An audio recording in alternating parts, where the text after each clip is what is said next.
Guys, ഇന്ന് ഞങ്ങൾ പോകുന്നത് കണ്ണൂർ ജില്ലയിലെ ഏറ്റവും വലിയ മല കാണാൻ വേണ്ടിയാണ്. നമ്മുടെ സ്വന്തം പൈതൽ മല. അപ്പോൾ പൈതൽ മല സ്ഥിതി ചെയ്യുന്നത് 4500 അടി മുകളിലാണ് സമുദ്രനിരപ്പിൽ നിന്നും. നമ്മൾ പോകുന്ന വഴിയൊക്കെ നല്ല വലിയ കാടുകളാണ് ഗായ്സ്. അപ്പോൾ ഇവിടെ രാത്രി കാലങ്ങളിൽ ആന ഇറങ്ങാറുണ്ടെന്നാണ് പറയുന്നത്. അപ്പോൾ ഈ കാണുന്ന മലയുടെ മുകളിലാണ് നമ്മൾ എത്തേണ്ടത്. അപ്പോൾ നമ്മൾ സ്റ്റാർട്ടിങ് പോയിന്റിൽ നിന്ന് നമുക്ക് കുറഞ്ഞത് ഒരു 1.5 മണിക്കൂറെങ്കിലും എത്തും നമ്മൾ മേളിൽ എത്തിച്ചേരാൻ വേണ്ടി. അപ്പം ട്രക്കിംഗ് ഇഷ്ടപ്പെടുന്നവർക്ക് പോകാൻ പറ്റിയ മസ്റ്റായിട്ട് പോകാൻ പറ്റിയ ഒരു പ്ലേസാണ് പൈതൽ മല.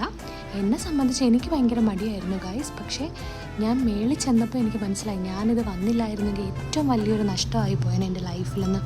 കാരണം അത്രയും അടിപൊളിയാണ് ഗൈസ്. അപ്പം നിങ്ങളിനി കണ്ണൂർ വരുമ്പം നിങ്ങൾ ഉറപ്പായിട്ടും ഈ ഒരു സ്പോട്ട് വിസിറ്റ് ചെയ്യണം, പൈതൽ മല.